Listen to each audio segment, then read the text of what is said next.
오늘 우리 함께 나눌 말씀은 고린도후서 4장 16절에서 5장 10절까지 말씀입니다. 한 절씩 교독하겠습니다. 그러므로 우리가 낙심하지 아니하노니 우리의 그 사람은 낡아지나 우리의 속 사람은 날로 새로워지도다. 우리가 잠시 받는 환난에 경한 것이 지극히 크고 영원한 영광에 중한 것을 우리에게 이루게 함이니 우리가 주목하는 것은 보이는 것이 아니요 보이지 않는 것이니 보이는 것은 잠깐이요 보이지 않는 것은 영원함이라. 만일 땅에 있는 우리의 장막집이 무너지면 하나님께서 지으신 집 곧 손으로 지은 것이 아니요 하늘에 있는 영원한 집이 우리에게 있는 줄 아느니라. 참으로 우리가 여기서 탄식하며 하늘로부터 오는 우리 처소로 덧입기를 간절히 사모하노라. 이렇게 입으면 우리가 벗은 자들로 발견되지 않으려 함이라. 참으로 이 장막에 있는 우리가 짐진 것 같이 탄식하는 것은 벗고자 함이 아니요 오히려 덧입고자 함이니 죽을 것이 생명의 삼킨 바 되게 하려 함이라. 곧 이것을 우리에게 이루게 하시고 보증으로 성령을 우리에게 주신 이는 하나님이시니라. 그러므로 우리가 항상 담대하여 몸으로 있을 때는 주와 따로 있는 줄을 아노니 이는 우리가 믿음으로 행하고 보는 것으로 행하지 아니함이로라. 우리가 담대하여 원하는 바는 차라리 몸을 떠나 주와 함께 있는 그것이라. 그런즉 우리는 몸으로 있든지 떠나든지 주를 기쁘시게 하는 자 되기를 힘쓰노라. 다 같이요. 이는 우리가 다 반드시 그리스도의 심판대 앞에 나타나게 되어 각각 선악간에 그 몸으로 행한 것을 따라 받으려 함이라. 아멘. 여러분 잘 아시는 것처럼 오늘이 어머니 주일입니다. 우리 어머니들이 많은 위로를 받으셔야 하는 주일인데요. 아마 여러분 중에 어머니를 이미 천국에 먼저 보내 들으신 분들도 계시고 또 아직도 어머님을 모시고 또는 다른 곳에 계시는 그런 분들도 있을 것입니다.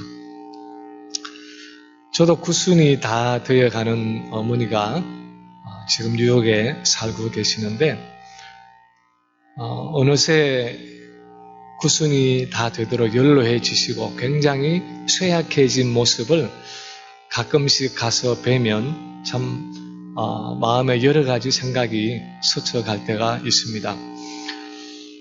예전에 저희 어머님이 18살에 저희 아버님께 그렇게 시집을 오셨는데 옛날에 그 18살 때 사진을 보면 정말 참 꽃다운 나이에 그런 새색시였는데 어느덧 세월이 흘러서 이제는 정말 백발이 성성하고 온 얼굴에 주름이 덮여져 있고 걸으시는 모습조차도 이제는 불편하셔서 좀 힘들게 걸으시는 그런 모습들을 옆에서 보면 인생무상이라는 그 옛 말이 생각이 날 정도로 참 알지 못할 어떤 그 마음의 허무함을 느낄 때가 있습니다. 예전에 제가 아는 어떤 권사님은 그분의 그 늙어가는 모습과 쇠약한 모습 때문에 아침에 일어나서 거울을 볼 때마다 마음이 우울해진다. 그렇게 말씀하신 분이 계셨습니다.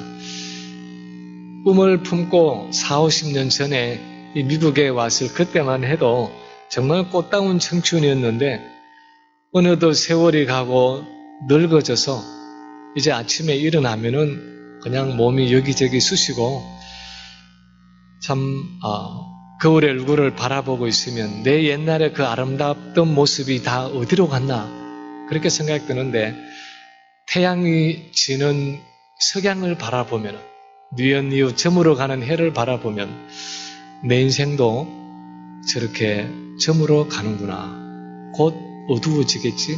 그렇게 생각하면 마음이 막 눌리면서 참 우울함이 찾아온다. 그렇게 말씀하시는 것을 들어본 적이 있습니다.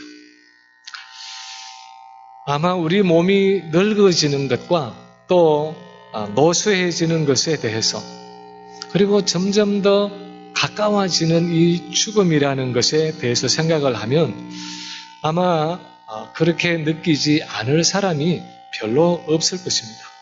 누구나 다 내가 조금만 더 젊었더라면 얼마나 좋을까 그렇게 생각할 때가 많고, 좀 더 젊고 건강하고 아름다운 육체를 유지하고 싶은 그런 본능이 우리 모두에게 다 있습니다. 근데 사실 성경을 자세히 살펴보면 성경은 그런 부분에 있어서 우리가 생각하는 것과는 상당히 다른 관점으로 우리 인생에 대해서, 특히 이 나이 들어간다는 것과 노쇠해져 간다는 것, 또 죽음에 대해서 상당히 다른 관점에서 보고 가르친다는 것을 알 수 있습니다. 성경은 우리 그리스도인들은 세상 사람들이 그것에 대해서 가지고 있는 어떤 일반적인 관점을 넘어서서 오히려 그것과는 반대가 되는 관점으로 몸의 늙어감과 죽음을 바라보아야 할 것을 가르치고 있습니다.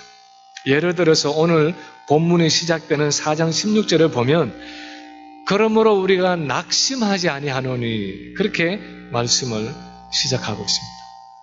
여기서 낙심한다 하는 이 단어를 영어 성경에서는 We do not lose heart, We do not lose courage, We do not give up, We faint not 그렇게 번역하고 있는데 우리말로 하면 낙심한다, 낙담한다 또는 풀이 죽는다, 우울하게 된다 하는 그런 의미입니다.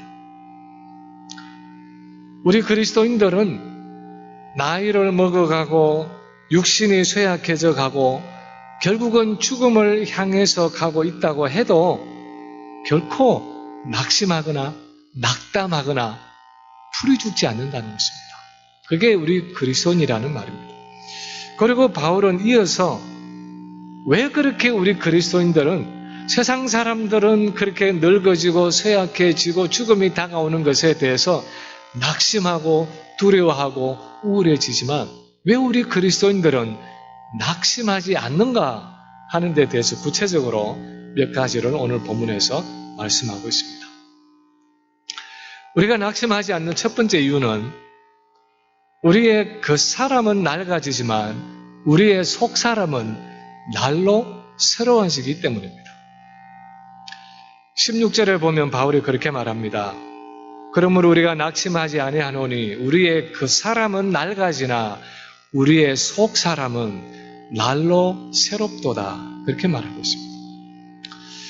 여기서 그 사람 하는 것은 사실 단편적으로 말하기에는 굉장히 많은 의미가 들어있지만 만약에 좀 단편적으로 말한다면 아담과 우리 자신의 죄 때문에 나날이 노쇠해져 가고 병들어 가고 마침내 흙으로 돌아갈 수밖에 없는 우리의 이 육신이고 눈에 보이는 육신이고 이 육신으로 살아가는 삶이라고 말할 수 있습니다.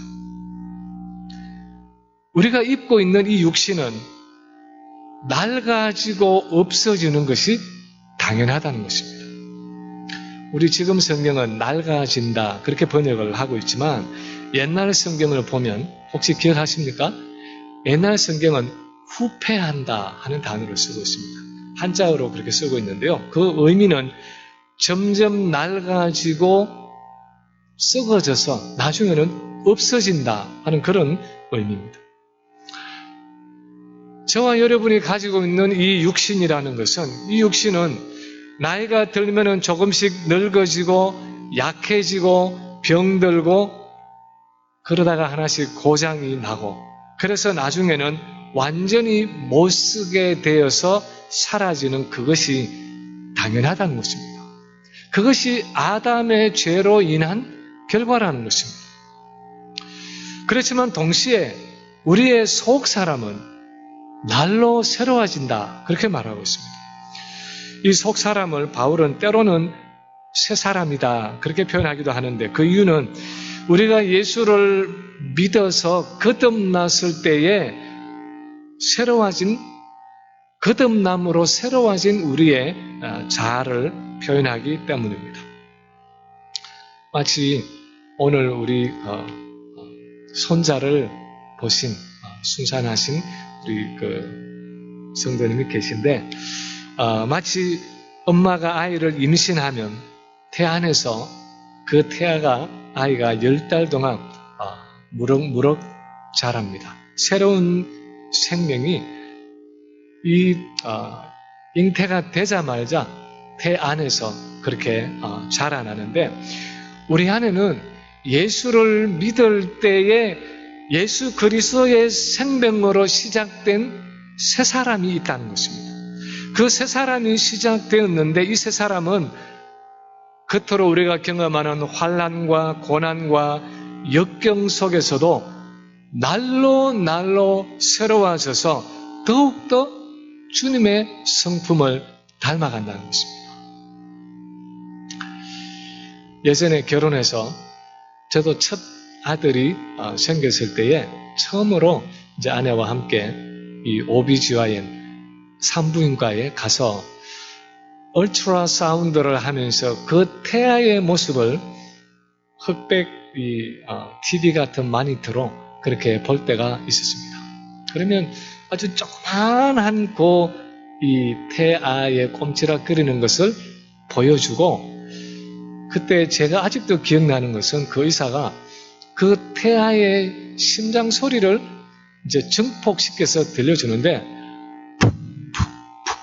이렇게 소리 나는데 그때 기억은 마치 전기기관차에 기차가 가는 것 같은 그런 심장 고동 소리를 들려주었던 기억이 납니다.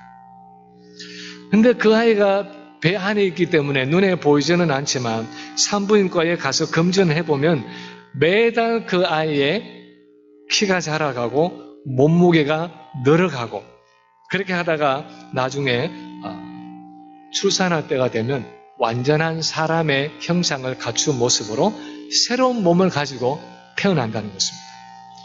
그런데 바울은 지금 그런 종류의 이야기를 하고 있습니다.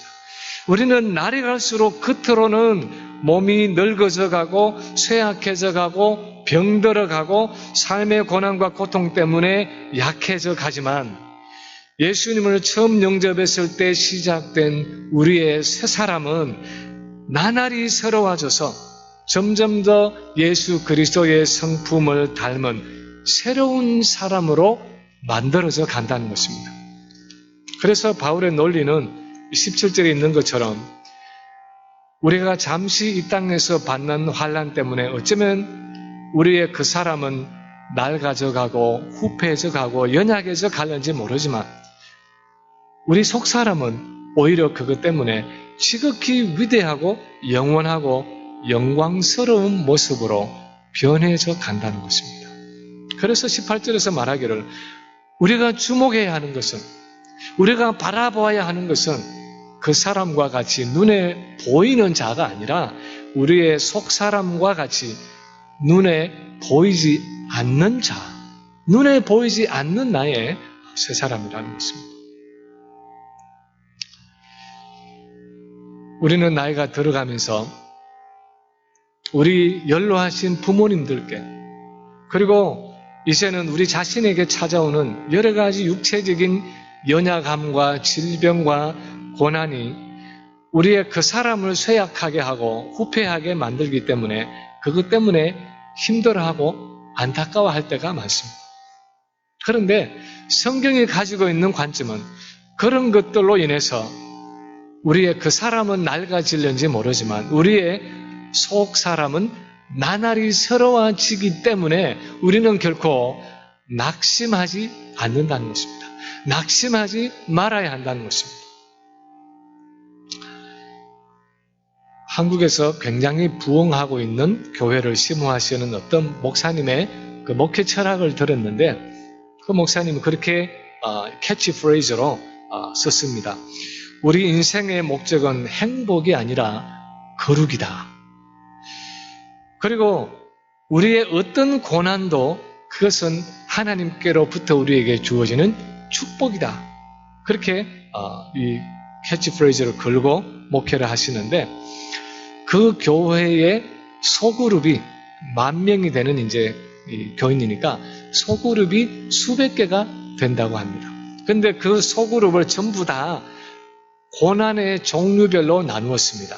전부 44개 캐러거리로 만들어서 거기에 이제 가지를 쳐서 전부 256개의 고난으로 다 나누었습니다. 예를 들면은 캐러거리가 중독이다, 경제 문제다, 자녀 문제다, 부부 문제다, 그런 캐러거리가 44개가 있습니다. 그러면 또 중독이라는 그 캐러거리 안에 교인들이 실제 삶 속에서 당하는 그 고난별로 소그룹을 나누는 것입니다. 그래서 도박, 술, 담배, 음란, 외도, 그래서 여러 가지 우리 삶 속에 있는 고난별로 소그룹을 나누어 놓고 이 우리 삶 속에 있는 고난을 어떻게 극복할 것이냐 하는 걸 가지고 그 소그룹에서 나눕니다. 나누고 기도하고 서로가 변화될 수 있도록 도와주는 그런 모습으로 소그룹을 진행하고 있습니다. 놀라운 것은 그 교회의 교인들은 그들의 삶 속에 다가오는 그 고난에 대해서 두려워하거나 아무리 힘든 고난, 예를 들어서 알코올 중독이다, 마약 중독이다, 술 중독이다, 그런 것들이 있음에도 불구하고 그런 것들을 부끄러워하는 것이 아니라 자랑스럽게 내어놓고 그것을 나누고 기도하고 그걸 서로 도와주는 그런 모습으로 이 소그룹 속에서 서로 은혜를 나눈다는 것입니다. 나이가 들어가면서 우리 인생의 여러 고난으로 인해서 우리의 그 사람은 낡아지고 쇠약해질 수 있습니다. 그러나 그런 고난을 통해서 그리스도 안에 있는 우리의 속사람은 나날이 새로워져 가고 나날이 거룩해져 가고 나날이 우리의 죄악을 버리게 되는 그런 모습으로 주님의 성품을 닮아져 가기 때문에 우리 그리스도인들은 결코 낙심하지 않는다는 것입니다. 두 번째로 왜 우리가 낙심하지 않느냐? 우리의 이 육신을 벗으면 영원하고 새로운 육체를 입을 것이기 때문이라고 말하고 있습니다. 우리의 그 사람이 나날이 후패해져 가지만, 낡아져 가지만 낙심하지 않는 이유는 우리가 이 육신을 벗으면 영원하고 새로운 육체를 입기 때문이라고 말씀하고 있습니다. 5장 1절에 보면 이렇게 말씀합니다. 만일 땅에 있는 우리의 장막집이 무너지면 하나님께서 지으신 집, 곧 손으로 지은 것이 아니요 하늘에 있는 영원한 집이 우리에게 있는 줄 아느니라. 여기서 땅에 있는 우리의 장막집 하는 것은 우리가 이 땅 위에서 가지고 살아가는 이 몸, 이 육체를 말합니다. 4절에 나오는 이 장막에 있는 우리가 하는 이 장막도 마찬가지를 의미하고 있습니다. 여기서 바울이 말하는 장막하는 것은 사실 요즘에 텐트 정도로 생각하면 좋을 것입니다. 이제 곧 여름이 다가오기 때문에 아마 여러분 중에 혹시 아니면 여러분의 자녀들 중에 이제 캠핑을 가서 텐트를 쳐놓고 거기서 자기도 하고 거기서 음식을 먹기도 하고 그런 일이 있을 텐데 요즘의 텐트를 보면 텐트가 너무너무 잘 만들어져 있습니다. 그래서 텐트라고 하지만 바람이 들어올 수 있도록 그렇게 모기장으로 되어 있는 창문도 있고 그 텐트 밑에다가 에어 매트리스를 깔아가지고 아주 밑에 찬기가 안 들어오도록 그렇게 해놓고 또 심지어는 전기가 들어와서 불빛이 있을 뿐 아니라 거기서 밑에 전기 매트리스도 깔기도 하고 또 무슨 거기서 라면을 끓여 먹기도 하고 거기서 컴퓨터를 갖다 놓고 영화를 보기도 하고 텐트라고 하는데 오히려 집보다도 더 낭만적으로 사는 그런 텐트도 요즘은 많이 있는 것 같습니다. 근데 사실 바울이 말하는 이 장막이라는 것은 물론 기본적으로 텐트를 의미하지만 사실 요즘에 등산이나 캠핑을 가서 사용하는 텐트처럼 그렇게 견고하고 아름답고 낭만적인 장소를 의미하는 것은 아니었습니다. 바울이 말하는 이 장막이라는 것은 훨씬 더 어설프고 또 일시적이고 초라한 거처를 의미하는 것입니다. 예전에 가난한 유목민들이 치고 살던 텐트처럼 장마철에는 그냥 위에서 비가 뚝뚝 흘러내려서 비가 새기도 하고, 바람이 불면은 그냥 그 텐트 사이로 찬바람이 그렇게 들어오기도 하고, 홍수가 나면 밑에 물이 차기도 하고 떠내려가기도 하는, 집이라는 견고한 건물에 비하면 너무나 보잘것없고 부수어지기 쉽고 불편하고 고생스러운, 그래서 그냥 임시적인 것에 불과한 그것이 바로 이 텐트, 장막이라는 것이었습니다. 그런데 우리가 이 땅에서 가지고 살아가는 이 몸이라는 것은 그렇게 초라한 장막, 텐트와 같다는 것입니다. 30대, 40대의 한창 때 나이에는 우리가 그런 생각을 잘 하지 않지만 50이 되고 60이 되고 인생의 후반에 접어들면 우리가 가지고 있는 이 몸이라는 것이 얼마나 많은 한계를 가지고 있는 것인가, 이 몸이라는 것은 얼마나 연약한 존재이고 이 몸에는 시간이 가면 갈수록 얼마나 많은 이상이 찾아오는가 하는 것을 아주 피부에 생생하게 경험하게 됩니다. 요즘의 주변을 돌아보면 한두 가지씩 병이 없는 사람이 없습니다. 겉으로 보기에는 멀쩡해 보이지만 요즘 건강이 좀 어떠세요? 이렇게 여쭤보면 그냥 여기저기 안 아픈 곳이 없다고 말하는 분들이 참 많습니다. 어떤 분은 혈압이 있고, 어떤 분은 당뇨가 있고, 어떤 분은 허리가 아프고, 어떤 분은 어깨가 결리고, 위장이 안 좋은 분도 있고, 또 기관지가 안 좋은 분도 있고, 추위 때문에 고생하는 분도 있고, 편두통 때문에 고생하고, 불면증 때문에 고생하는 분도 있고, 어떤 분은 알러지 때문에 고생하는 분도 있고, 어떤 분들은 아예 너무너무 종류가 많아서 나는 그냥 걸어다니는 종합병원입니다. 그렇게 말하는 분들도 있습니다. 그런데 문제는 이런 것들이 가면서, 시간이 가면서 더 나아지는 것이 아니라 날이 갈수록 가지수가 점점 더 늘어난다는 것입니다. 그래서 어떤 분들은요, 약을 하루에 그냥 한 움큼씩 그렇게 드셔야 된다고 말하는 분들도 가끔씩 만나봅니다. 나이를 먹을수록 이제는 아픈 것이 하도 많아서 그냥 포기하고 살아야 될 정도라고 그렇게 말을 합니다. 그래서 어떤 분들은 내 몸이 아프다는 것 때문에 일어나면 아침부터 여기가 아프고 저기가 아프고 하는 그런 것 때문에, 그것 때문에 하루 종일 무거운 마음으로 마음이 짓눌려서 살아간다고 말하는 분들을 만나기도 합니다. 아담의 범죄 이후에 죄의 저주 때문에 이 땅에서 우리의 몸이 경험하는 이런 연약하고 고통스러운 현실에 대해서 사실 바울은 5장 2절에서 우리가 여기서 탄식하며 하늘로부터 오는 우리 처소로 덧입기를 간절히 사모한다, 그렇게 말하고 있고, 4절에서는 이 장막에 있는 우리가 짐진 것 같이 탄식한다, 그렇게 말하고 있습니다. 우리 인간은 이 땅에서 이 연약한 몸을 가지고 마치 무거운 짐을 지고 허덕이듯이, 여러분, 짐은 무거운데 감당할 힘이 없어서 허덕인다는 것이 얼마나 힘든 일입니까? 근데 그렇게 무거운 짐을 가지고 허덕이듯이 힘들게 우리는 이 땅을 살아간다는 것입니다.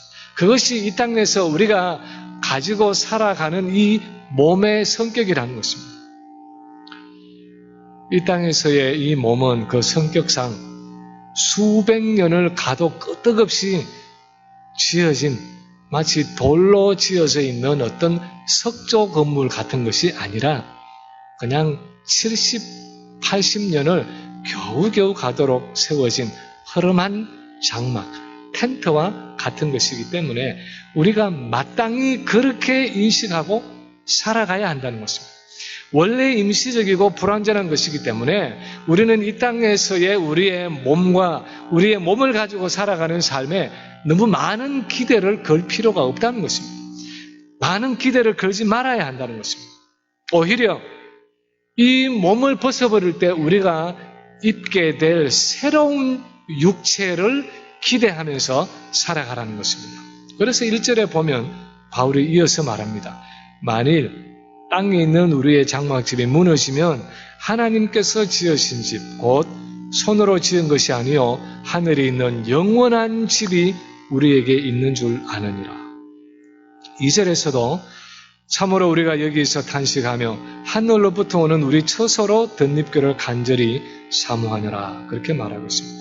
여기서 바울이 하나님께서 지으신 집, 하늘에 있는 영원한 집 또는 하늘로부터 오는 우리 처소 하는 것은 장차 우리가 입을 그 부활 육체를 의미하고 있는 것입니다.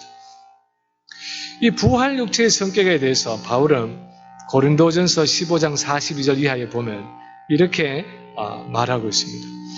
42절 44절 보면 죽은 자의 부활도 그와 같으니 썩을 것으로 심고 썩지 아니할 것으로 다시 살아나며 욕된 것으로 심고 영광스러운 것으로 다시 살아나며 약한 것으로 심고 강한 것으로 다시 살아나며 육의 몸으로 심고 신령한 몸으로 다시 살아나나니 육의 몸이 있은즉 또 영원한 몸도 있느니라. 다시 말하면 우리가 이 육체를 벗어버리고 하나님이 주시는 그 새로운 육체, 부활 육체를 입을 때는 다시는 병들거나 노화해서 죽고 썩어지는 육체가 아니라 다시는 죄의 지배를 받는 연약한 욕된 육체가 아니라 우리는 신령한 몸으로 영원하고 영광스러운 육체를 입게 된다는 것입니다. 그것을 오늘 본문 4절에서는 좀 어렵지만 죽을 것이 생명에 삼킨 바 된다. 그렇게 표현을 하고 있습니다. 그리고 이렇게 우리 성도들은 반드시 하늘로부터 새로운 부활 육체를 얻을 것이라는 보증으로 우리 안에 성령이 계신다. 그렇게 말하는 것입니다. 보증이라는 것은 장차 내가 이 풀 페이먼트를 받을 것이라는 그런 약속이고 확정입니다. 우리 안에 성령이 거하신다는 것은 우리가 이 몸을 벗어버리고 이 몸이 썩어질지라도 반드시 하나님께서 우리에게 부활 육체를 주실 것이라는 그 확정으로 우리 안에 성령을 주셨다는 것입니다. 이 모든 것을 통해서 하나님이 우리에게 주시는 말씀이 무엇입니까? 하나님께서 주시는 새로운 몸을 가질 것이라는 그 확실한 소망과 보증을 가진 우리에게는 이 육신의 장막, 이 땅에서의 육신 때문에 고통하고 탄식하는 것이 그렇게 대수로운 일이 아니라는 것입니다. 비록 이 땅에서는 텐트와 같은 이 육신의 장막을 가지고 날마다 아침에 일어나면 쑤시지 않는 곳이 없고 조금만 움직이면 기진맥진하고 이런저런 질병 때문에 항상 고통스럽지만 이 연약한 육신을 벗어버리고 영원한 새 몸을 입을 것을 바라보는 그 소망 가운데서 오히려 담대하게 살아가는 그것이 우리 그리스도인의 삶이라는 것입니다. 여러분 중에 지선아 사랑해 하는 그 책을 읽어보신 분이 계실 것이고 제가 전에도 한두 번 말씀드린 적이 있는데 이 이지선이라는 자매는 그 청년 때에 대학을 다니는 그 청년 때에 음주운전자가 일으킨 7중 추돌 사고입니다. 7대의 차가 서로 부딪혀서 사고가 났는데 자기가 오빠와 함께 타고 있던 그 차에 불이 붙었습니다. 그래서 오빠가 이 여동생을 빨리 구출해 내기는 했지만 온몸의 55%, 그러니까 몸의 거의 절반, 얼굴을 포함해서 몸의 절반가량이 3도의 중화상을 입은 자매입니다. 그런 사고를 당하고 7개월 동안 병원에 입원을 해서 무려 30차례 이상의 수술을 받았습니다. 그러니까 그 타버린 그 피부에 이식하는 그런 여러 가지 과정을 위해서 30번 이상의 수술을 받고 재활을 통해서 겨우겨우 새로운 삶을 시작하게 되었습니다. 여러분이 그 자매의 사고를 당하기 전에 그 20대 초반의 사진의 얼굴을 보면 정말 그 누구보다도 행복한 삶을 살아갈 수 있는 그런 아름다운 자매의 모습을 사진 속에서 볼 수 있습니다. 근데 사고 후에 한 10여 년이 지나고 나서 그 자매가 어떤 인터뷰를 한 것을 동영상에서 보았는데, 그 인터뷰하는 분이 그렇게 자매에게 물었습니다. 혹시 때로는 사고 전에 그 상황으로, 사고 전에 그 시간으로 다시 돌아가고 싶은 마음이 들지 않느냐, 그렇게 이 자매에게 물었습니다. 근데 놀라운 것은 이 자매가 대답하기를, 여러분이 이해하실 수 있었는지 모르지만 나는 다시 그 예전의 상태로 돌아가고 싶지 않습니다 하는 대답을 이 자매가 했습니다. 그동안 이 자매가 그 극심한 고난 가운데서 정말 말씀과 기도 가운데서 하나님께 받은 그 은혜와 그 사랑과 그 깨달음, 그 사건이 없었더라면 결코 얻을 수 없었던 그 인생의 진리를 다 포기하고 언젠가는 늙어지고 언젠가는 다시 썩어질 이 육신의 모습을 위해서 다시 예전의 상태로 돌아가는 그 일은 본인이 원하는 것이 아니라는 것입니다. 사실 그것이 얼마나 어려운 대답입니까? 세상의 일반적인 그런 마음으로 말하면 정말 내 인생의 시계를 다시 거꾸로 돌려서 그 꽃다운 나이 20대 초반에 사고 없었던 아름다운 모습으로 되돌아가서 정말 한번 새롭게 살아보고 싶은 그 마음이 들지 않는 사람이 얼마나 되겠습니까? 그런데 이 자매는 언젠가 하나님께서 손수 만드실 그 새로운 육체, 영광스러운 부활의 몸을 주실 것이라는 사실을 알기 때문에 이 땅에서의 일시적인 육체의 건강과 아름다움에 다시 미련을 두는 그 삶을 살고 싶지 않다는 것입니다. 다시 그때의 육체적인 건강과 아름다움을 추구하는 그런 피상적인 삶으로 돌아가고 싶지 않다는 것입니다. 이런 이유 때문에 우리 성도는 나날이 낡아지고 후패해지는 이 그 사람의 모습을 경험하면서도 결코 낙심하지 않는다는 것입니다. 세 번째 또한 오늘 본문에서 말씀하고 있는 것은 우리가 낙심하지 않는 이유는 이 몸을 벗어버리면 예수 그리스도와의 더 온전한 교제 가운데 들어가게 될 것이기 때문이라고 말하고 있습니다. 우리 이 몸을 벗어버리면 예수님과의 더 온전한 교제 가운데 들어가게 된다는 것입니다. 5장 6절 이하에 보면 바울이 이렇게 말합니다. 그러므로 우리가 6절, 7절 우리 한번 같이 읽겠습니다. 5장 6절과 7절을 한번 같이 읽겠습니다. 그러므로 우리가 항상 담대하여 몸으로 있을 때는 주와 따로 있는 줄을 아노니 이는 우리가 믿음으로 행하고 보는 것으로 행하지 아니함이로라. 무슨 뜻입니까?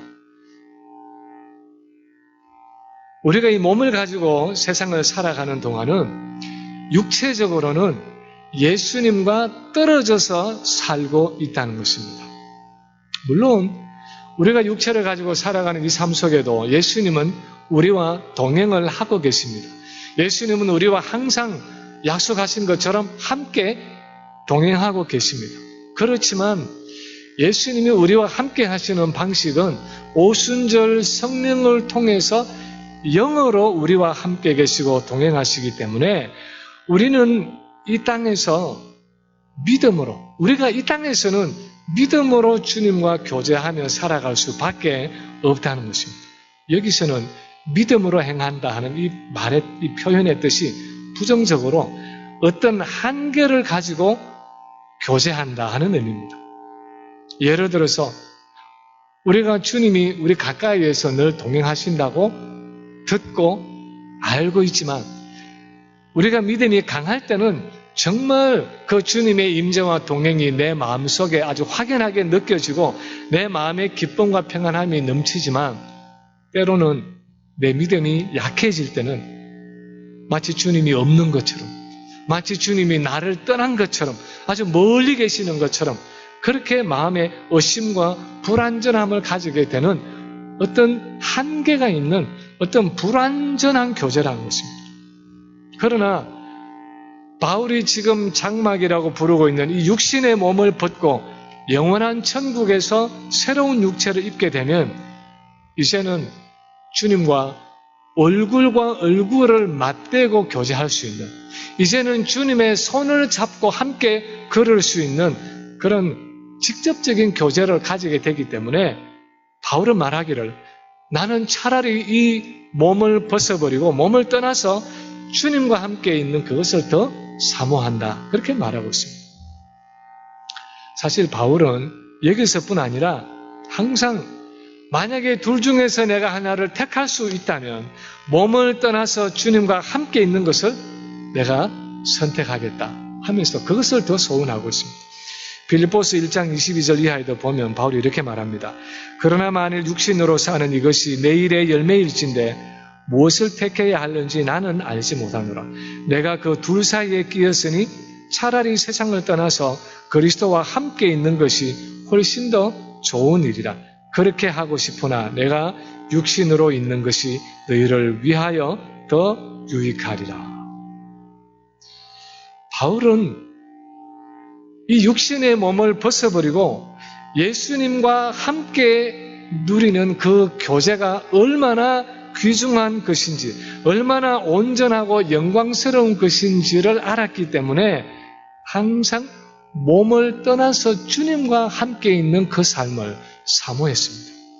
그러면서도 만약 내가 이 연약한 육신을 입고 이 땅에서 더 오래 남아 있어야 한다면 성도들의 유익을 위해서다. 다시 말하면 이 땅에서 성도들에게 복음을 전함으로 하나님의 나라를 확장하는 그 일을 위해서 남아있는 것이지, 만약 그것이 아니라면 나는 이 몸을 떠나서 주님과 함께 있는 그것을 선택하겠다 하는 것이 바울의 고백이었습니다. 오늘날 이 말씀을 듣고 보는 우리는 이 바울의 심정을 이해하기가 어쩌면 참 어려울지 모르겠습니다.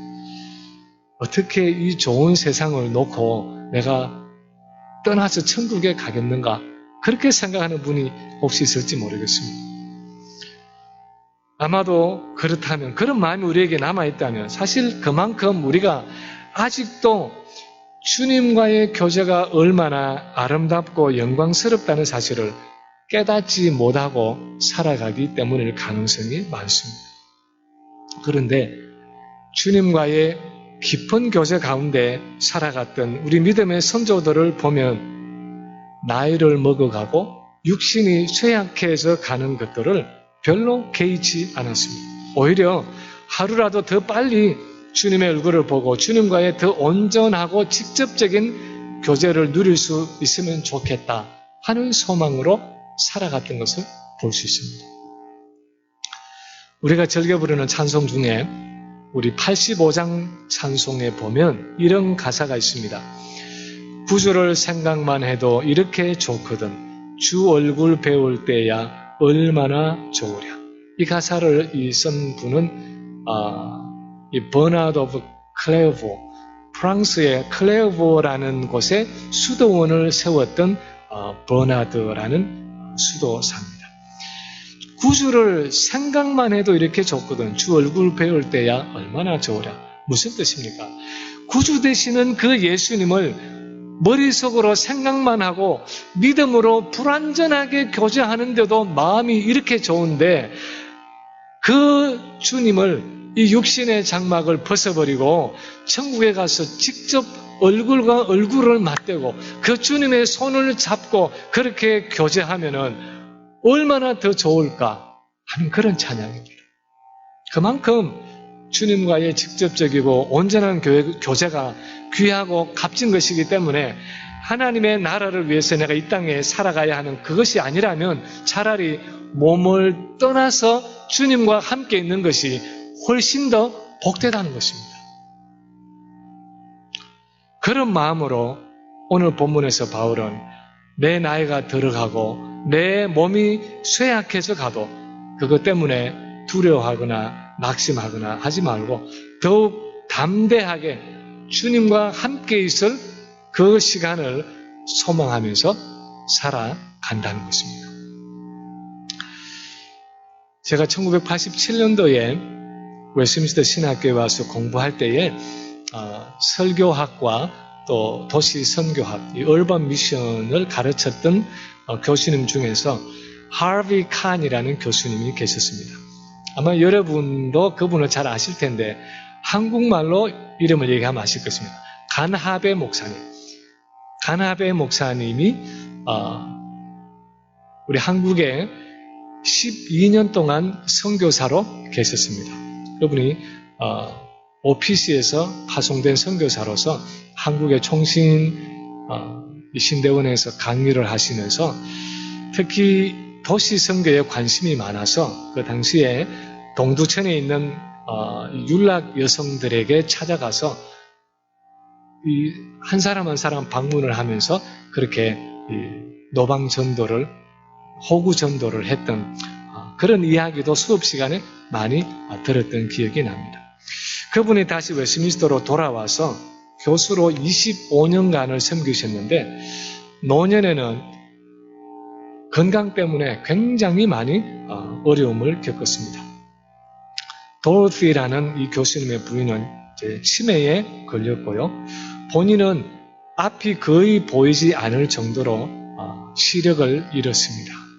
근데 설상가상으로 나중에는 전립선 암이 재발이 되어서 66세의 나이로 세상을 떠났습니다. 돌아가신 해가 1999년 여름이었는데 8월입니다. 제가 아직도 기억나는 것은 그 해에 제가 도서관에서 공부를 하고 있다가 그 교수님이 세상을 떠나기 전에 마지막으로 쓰셨던 그 글을 우리 학교 회보에 실렸기 때문에 그것을 도서관에서 읽었던 기억이 납니다. 그 내용은 기억이 나지 않습니다. 내용은 그냥 어렴풋하게 기억이 나는데 아마 가족들과 친지들과 특히 학교에 남겨놓은 동료들과 학생들에게 마지막으로 편지를 쓴 것입니다. 그 편지의 내용은 기억이 나지 않지만 제가 기억나는 것은 죽음을 앞두고 마지막 편지를 쓰는 사람 치고는 그런 사람으로서는 너무너무 담담하고 너무 평이하게 너무 보통 사람처럼 그렇게 글을 써 내려갔다는 느낌이었습니다. 남겨두고 가는 사람들에게 모든 감사한 것들을 다 쓰고 나서 마지막 줄에 그렇게 썼습니다. 제일 마지막에 See you in heaven. I will see you in heaven. 우리 천국에서 보자. 우리 모두 천국에서 만나자 하면서 이 글을 맺었습니다. 마치 저녁에 퇴근하고 들어가면서 내일 아침에 다시 만날 사람에게 I will see you tomorrow. See you tomorrow. 그렇게 내일 보자 말하는 것처럼 아주 평이하게 이제 남겨놓고 떠나는 친지들과 가족들과 동료들과 학생들에게 I will see you in heaven. 우리 천국에서 만나자 하면서 끝을 맺었는데 그때 제 마음이 얼마나 찡하고 그때 그 See you in heaven 하는 글 속에서 그분이 생각하고 있는 그 천국의 실제가 너무너무 마음에 분명하고 확실하게 느껴지면서 나도 죽을 때는 저렇게 멋있게 죽어야 되겠다. 슬퍼하고 울고 야 내가 먼저 떠나서 어떡하냐 뭐 그렇게 하는 것이 아니라 I will see you in heaven. 우리 천국에서 만나자. 그렇게 말하면서 멋있게 세상을 떠나야 되겠다 하는 생각을 해보았던 적이 있습니다. 이 육신의 장막을 벗으면 이제 천국에서 주님과 영원하고 온전한 교제를 누린다는 그 확신이 있는 사람에게는 죽음이라는 것이 더 이상 두려움이 아니라 믿음의 승리이고 천국으로 들어가는 그 복된 천국으로 들어가는 관문에 불과한 것입니다. 그래서 바울은 오늘 본문에서 우리가 담대하여 원하는 바는 차라리 몸을 떠나 주와 함께 있는 그것이다. 그렇게 말하고 있는 것입니다. 이제 말씀을 마칩니다. 오늘이 미국에서는 마더스데이고 우리 한국에서는 어버이 주일입니다. 연로하신 부모님이 아직 살아계시는 분도 있을 것이고 또 한편 우리 자신이 이제는 연로해져 가는, 나날이 나이를 먹어가는 그런 부모가 되어 있기도 합니다. 우리 자신이나 부모님을 바라볼 때에 나이를 먹어간다는 것이 때로는 서글프기도 하고 두렵기도 하고 안타깝기도 하고, 때로는 내가 피할 수 없는 어떤 질병 때문에 마음에 고통스러울 때도 있습니다. 그러나 오늘 본문에서 바울은 우리가 비록 이 육신의 장막 가운데서 짐진 자처럼 그렇게 탄식하며 살아가기는 하지만, 그러나 그 자체가 중요한 것은 아니라고 말하고 있습니다. 왜냐하면 우리의 그 사람은 낡아지지만 우리의 속 사람은 날로 새로워지고 있기 때문입니다. 우리 육신의 장막이 무너지면 하나님이 주시는 새로운 부활 육체를 입을 것이기 때문입니다. 그리고 우리는 우리를 사랑하시는 그 주님과, 그리고 우리가 사랑하는 그 주님과 이제 곧 아주 직접적이고 본격적인 그 교제를 누리게 될 것이기 때문입니다.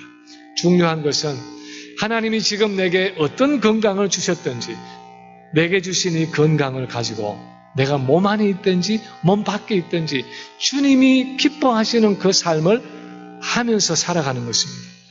건강하지 못한 몸을 가지고도 불평하거나 원망하지 않고 오히려 묵묵히 주님을 섬긴 그 조그마한 섬김을 주님은 더 귀하게 보시고, 마치 그 과부의 두 렙돈처럼 더 귀하게 보시고 인정해 주실 것입니다.